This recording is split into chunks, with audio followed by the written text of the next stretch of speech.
নমস্কাৰ। মুছলমানৰ অধিকাৰক লৈ গৰজি উঠিল আমছু। সংখ্যালঘু মুছলমানক যদি অন্যায় কৰা হয় তেনেহলে আমি সহ্য নকৰোঁ বুলি এতিয়া হুংকাৰ প্ৰদান কৰিছে মুখ্যমন্ত্ৰী ডক্টৰ হিমন্ত বিশ্ব শৰ্মাক আমছুৱে, আৰু এক প্ৰকাৰে মুখ্যমন্ত্ৰীগৰাকীৰ বিৰুদ্ধে যুদ্ধ ঘোষণা কৰিছে আমছুৱে। আমছুৰ সভাপতি ৰেজাউল কৰিম চৰকাৰে কৈছে, যদিহে সংখ্যালঘু মুছলমানৰ ওপৰত অত্যাচাৰ চলাই বা অন্যায় কৰে তেনেহলে আমি সহ্য নকৰোঁ। বিজেপি চৰকাৰৰ বুল্ডোজাৰ উচ্ছেদৰ বিৰুদ্ধে আমি মুছলমানে সিদ্ধান্ত গ্ৰহণ কৰিম বুলি এতিয়া গৰ্জন দেখিবলৈ পোৱা গৈছে আমছুৰ। আমি সবিস্তাৰে খবৰটো লৈ অহাৰ চেষ্টা কৰিম। সংখ্যালঘুক অন্যায় কৰিলে সহ্য কৰা নহ'ব। সংখ্যালঘু মুছলমানক অন্যায় যদি কৰা হয় তেনেহলে সহ্য কৰা নহ'ব বুলি হুংকাৰ, আৰু মুছলমানৰ অধিকাৰক লৈ এনেদৰে গৰজি উঠিছে এতিয়া আমছু। আমছুৰ তৰফৰ পৰা কোৱা হৈছে, হুংকাৰ দি কোৱা হৈছে, অন্যায় কৰিলে সহ্য কৰা নহ'ব। মুখ্যমন্ত্ৰীৰ বিৰুদ্ধে যুদ্ধ ঘোষণা কৰিছে আমছুৱে। মুখ্যমন্ত্ৰীগৰাকীৰ বিৰুদ্ধে যুদ্ধ ঘোষণা আমছুৰ, আৰু বিজেপি চৰকাৰৰ সংখ্যালঘু বিদ্বেষ নীতিৰ বিৰুদ্ধে যুদ্ধ কৰা হ'ব বুলি হুংকাৰ। এখন মঞ্চৰ পৰা এই হুংকাৰ প্ৰদান কৰা হৈছে, সংখ্যালঘু মুছলমানৰ অধিকাৰক লৈ লোৱা হ'ব সিদ্ধান্ত। এই মন্তব্য কৰিছে ৰেজাউল কৰিম চৰকাৰে। সিদ্ধান্ত লোৱা হ'ব হিমন্ত চৰকাৰৰ বুল্ডোজাৰ কেনেকৈ ৰোধ কৰিব পৰা যায়। অসমৰ মুছলমানে এই সন্দৰ্ভত সিদ্ধান্ত ল'ব।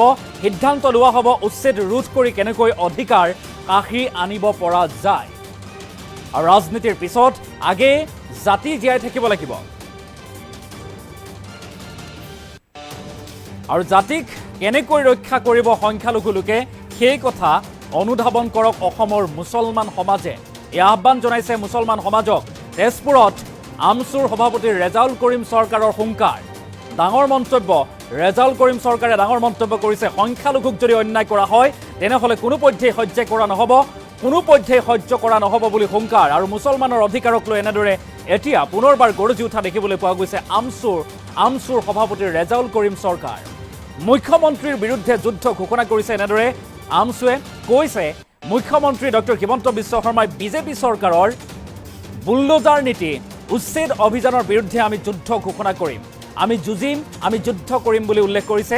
আৰু এই সন্দৰ্ভত আমি সকলোৱে সিদ্ধান্ত ল'ম, মুছলমান সমাজ মিলিত হৈ আমি সিদ্ধান্ত গ্ৰহণ কৰিম কেনেদৰে এই বুল্ডোজাৰ নীতি বা উচ্ছেদ অভিযান ৰোধ কৰিব পৰা যায়।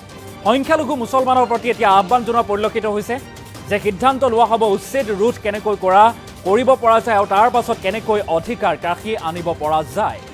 আৰু ৰাজনীতিৰ পিছত আগেয়ে জাতি জীয়াই থাকিব লাগিব, জাতি জীয়াই থাকিলেহে ৰাজনীতি থাকিব বুলি এতিয়া আহ্বান জনাইছে মুছলমান সমাজক আমছুৰ সভাপতি ৰেজাউল কৰিম চৰকাৰে। জাতিক কেনেকৈ ৰক্ষা কৰিব পৰা যায় সংখ্যালঘু লোকে সেই কথা অনুধাৱন কৰক, সেই কথা বুজিবলৈ চেষ্টা কৰক বুলি উল্লেখ কৰিছে।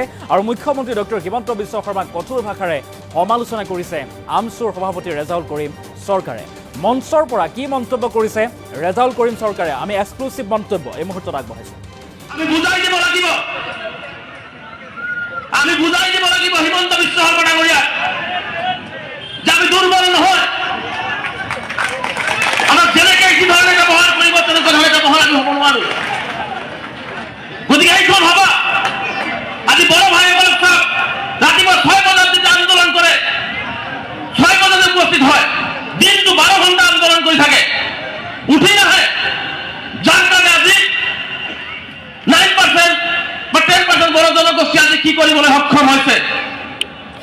গতিকে এই কথাবিলাক আমি অলপ উপলব্ধি কৰি এই সভাখনত আজি সিদ্ধান্ত গ্ৰহণ কৰা হ'ব হিমন্ত বিশ্ব শৰ্মাৰ বুল্ডোজাৰ কেনেকৈ ৰোধ কৰিব পৰা যায়,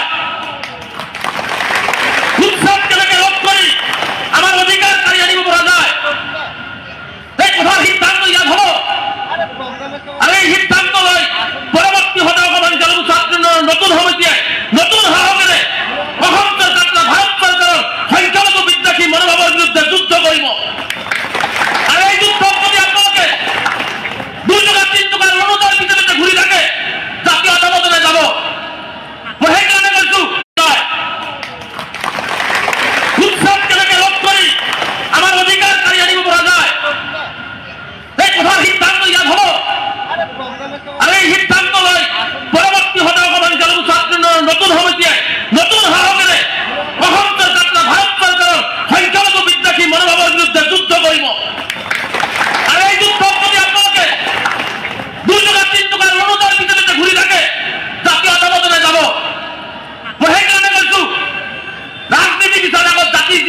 লাগিব জাতি জীয়াই থাকিলে ৰাজনীতি জীয়াই থাকিব জাতি জীয়াই থাকিলে ৰাজনীতি জীয়াই থাকিব এই কথাটো সংখ্যালঘু ৰাইজে অনুভৱ কৰা উচিত আমি বুজাই দিব লাগিব হিমন্ত বিশ্ব শৰ্মা ডাঙৰীয়া যে আমি দুৰ্বল নহয়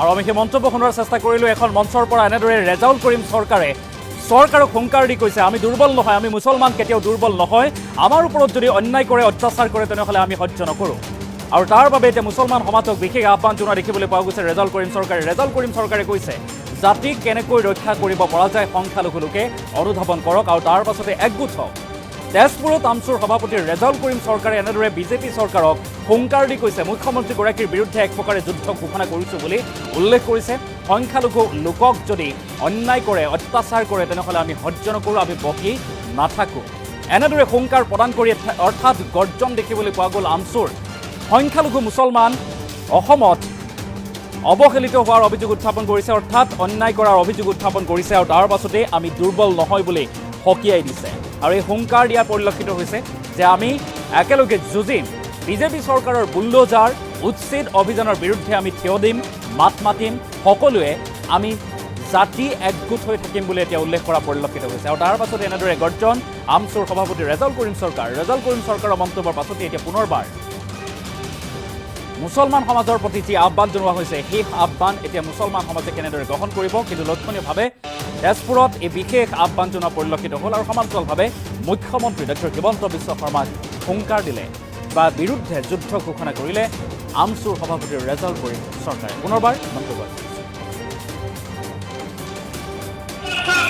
ৰাতিপুৱা 6 বজাত যেতিয়া আন্দোলন কৰে 6 বজাতে উপস্থিত হয় দিনটো 12 ঘণ্টা আন্দোলন কৰি থাকে উঠি নাহে যাৰ কাৰণে আজি 9% বা 10% বড়ো জনগোষ্ঠী আজি কি কৰিবলৈ সক্ষম হৈছে যদি এই কথাবিলাক আমি অলপ উপলব্ধি কৰি এই সভাখনত আজি সিদ্ধান্ত গ্ৰহণ কৰা হ'ব হিমন্ত বিশ্ব শৰ্মাৰ গোল্ডোজাৰ কেনেকৈ ৰোধ কৰিব পৰা যায়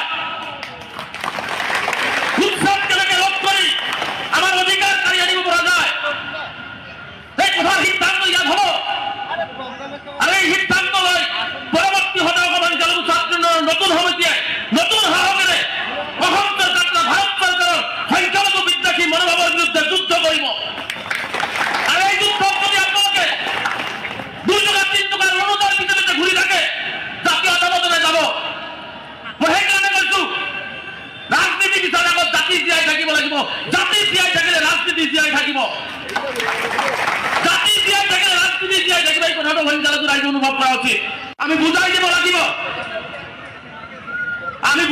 লাগিব হিমন্ত বিশ্ব শৰ্মা ডাঙৰীয়া যে আমি দুৰ্বল নহয়